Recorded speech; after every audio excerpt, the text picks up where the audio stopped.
Hey guys, thought I'd change things up from the classical music to some Rolling Stones.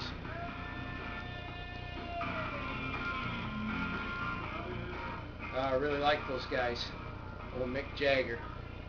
Well, it's time to review my all grain. I'm calling it my all grain Max Scottish Ale. Um, in all honesty, I tried it at 2 weeks. It's really hard not to try out your homebrew right away. So I tried it about 2 weeks into it, and totally honest with you, I was really disappointed. It just came across as tasting just really overly sweet and just almost a just a I don't know if you guys ever had your grandma's fruit cake during the holidays, but that candied fruit that just is almost a sickening sweetness. That's what it reminded me of. And um, trying to figure out what the heck I did to make it so just overly sweet. But I kind of looked at some of the ingredients I put in there. One of the hops I used was a Galena, and I'll just read you the description real quick. I think it might have been what it was. It's a Galena hop. It had the alpha acid was about 13.5%, but the description it says it's primarily a bittering hop with a fruity, candy-like, slightly citrusy and herbal, but it says slightly rough. But the part where it says fruity and candy-like, I think that might have contributed to the real heavy sweetness. So anyway, I'm just give you the ingredients real quick, and then I'll get to the tasting. Um, I'm kind of hoping it mellowed out a little bit. It's been 6 weeks. It's been 6 weeks now, so hoping everything mellowed out. But this is the recipe for. I scratched it out on some notebook paper and came up with this recipe for a Max Special Scottish Ale. It's 1 pound of American Two Row, 5 pounds of Golden Promise. That was the base malts. And then I had half pound of torrefied wheat, 1 pound of Carapils, 1 pound of Caramel 40, and then I had a pound of the Golden Naked Oats. And I just used the Cefali 04 yeast. Um, Actually used the Mutton's Creamy X to prime it with, and I used the Galena 60-minute boil on the Galena hops. I had a 5-minute boil, just last 5 minutes on the Willamettes, and then I actually dry hopped it with some of the wild hops I still had left. So let's see. I was going to. Oh yeah, on the priming, I had two bottles blow up on me. Whatever you do, don't over prime. In fact, I wrote myself a note down here at the bottom. I don't know if you can see it. It says exploded bottle. Don't over prime. You get a little bit extra that Mutton's Creamy X, and so I thought, well, shoot, I'll just try a couple bottles with a little extra in there.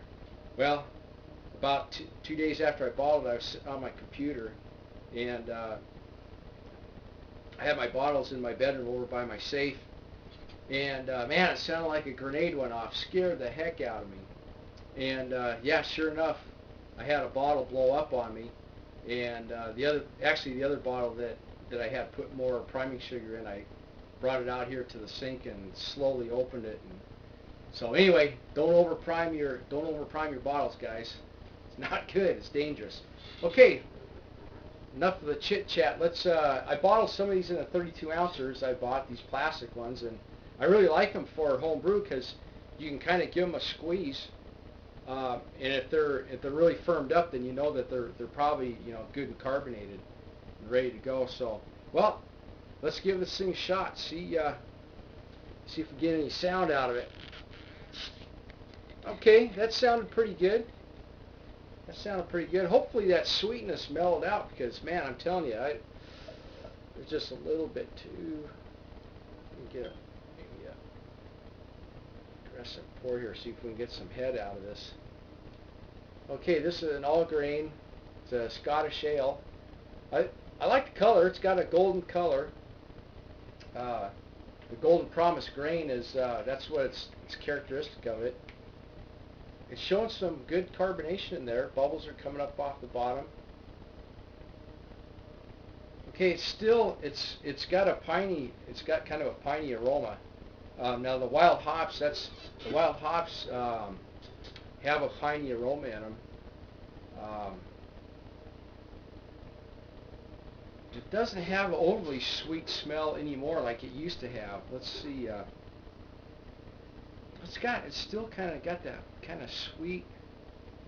It's kind of a sweet, grainy smell. Well, let's give this all grain a go. See how she goes. Doesn't look bad though. It's got a nice golden color. Looks pretty good. Let's give her a taste.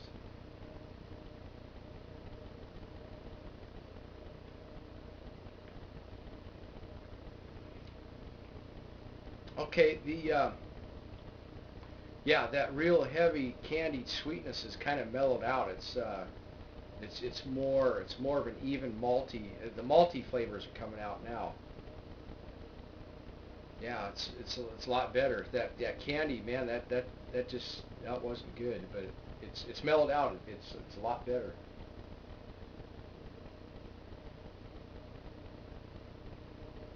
Yeah, it's reminds me of the Scottish ale I made out of my earlier batch out of a Midwest kit. Yeah, I think the hops. I think I might have just put maybe added too many hops, those Galena hops, but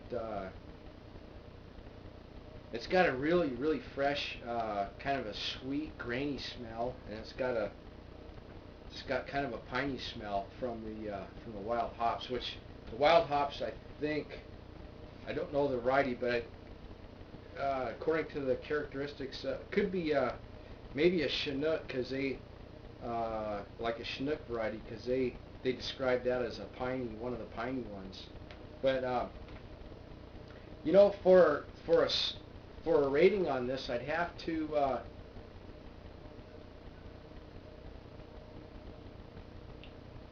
you know, it's actually, I'm pretty happy with that now. I think the more, it's kind of funny how the beer will kind of mellow, and as it ages, it even, you know, just even the flavors change so much. So pretty happy with this. I'm going to give this about a 91. Give it about an A. It's pretty good. I think it's just going to get better with age. I know we got some cooler temperatures now with winter. I think I might put a few bottles out in the cold storage and just let it keep going at about you know, daily temperatures around 50 degrees. So anyway, yeah, I'm gonna go ahead and finish this off. This was my first all grain. Pretty happy with it. It's pretty good. I mean, yeah,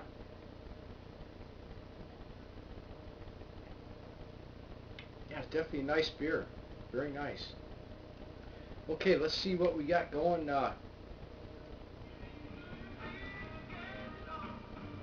Oh, okay.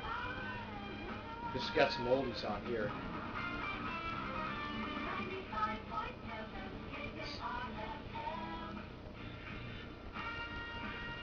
See if we can get some, take you out with some. There we go. Okay, guys. Keep brewing your home brew. It's well worth it. You get some really good quality stuff. Good quality beer. I think I'm going to actually talk to my aunt on Facebook, and she's from Wisconsin. They got some pretty good beers from Wisconsin, and she said at the beer store, she goes to the same one I go to. They've got this one Wisconsin beer that she just loves. So I think tomorrow I'm going to go up there, and I think I'm going to pick up a bottle or two of it. And I can't remember the name of it right offhand, but I think I'll do a review on that. And I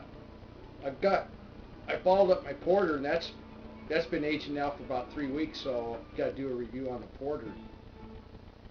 I still got to get, I got my recipe put together for kind of a Duvel clone, so I've got to get the ingredients from, I think I'm going to go ahead and get them from Midwest and put that together.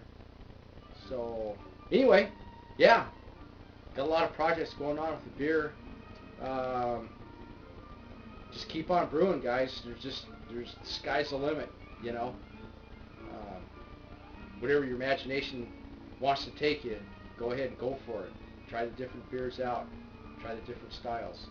Okay, I'm going to take you out with some classical. You guys enjoy yourself. See you on the next one. All right, adios.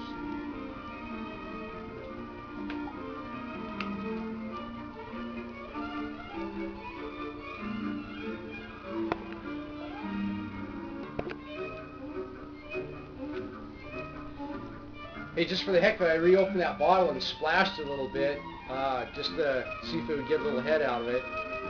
Got a little aggressive with it, so yeah, it creates a nice head. Just had to pour it a little bit more aggressively.